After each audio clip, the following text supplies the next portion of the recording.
Streetnewsmagazine.it, siamo qui alla partita dei sogni in memoria di Andrea Iovino, con me Nunzio Amato.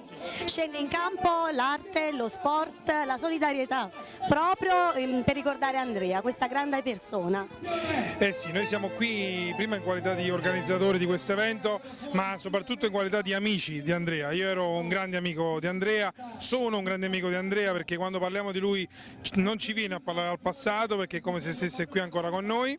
E tra l'altro io tra pochi giorni mi devo sposare e io non l'ho mai tolto nella lista degli invitati, perché per me lui quel giorno ci sarà e questo giorno è come se lui stesse in campo con noi, anche perché 2 anni fa abbiamo organizzato una partita del cuore e lui era tra i protagonisti e segnò anche con un gran gol, quindi noi siamo i suoi amici, io e Gennaro, e ci fa piacere organizzare questo evento per ricordarlo come ogni anno. L'anno scorso abbiamo fatto un evento teatrale che era la sua passione, un'altra passione sua era il calcio, e quindi abbiamo deciso di organizzare eventi come questi. E sicuramente Andrea è oggi presente, sarà presente al tuo matrimonio e lo sarà in eterno.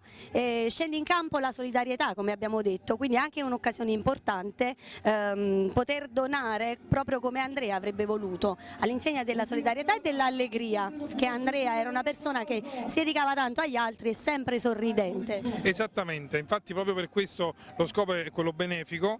Il fratello di Andrea, Giovanni Iovino, ha fondato un'associazione a nome del fratello e quindi questa partita a scopo benefico sarà donato tutto a un'associazione che è volta a combattere con la ricerca ovviamente per il tumore al pancreas, che è uno dei tumori purtroppo, ahimè, ancora adesso molto diffusi e difficili da combattere.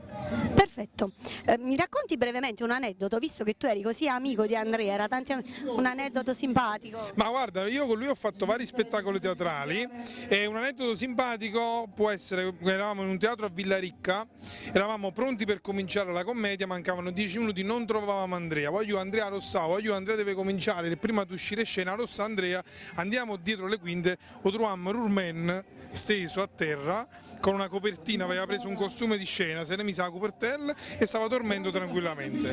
Noi 10 minuti dopo dovevamo andare in scena, non trovavamo Andrea, stava dormendo. Che sei Andrea? Perfetto, facciamo un saluto a tutti i lettori di Street News Magazine. Salutiamo i lettori di Street News, saluto Davide Napoletano e la disponibilità di Margherita. Quindi, grazie a voi. Grazie ragazzi, saluto anche Antonio che è il cameraman che non vedete in questo momento. È operativo, super operativo. Buona giornata ragazzi, buona giornata. Grazie, grazie mille, ciao.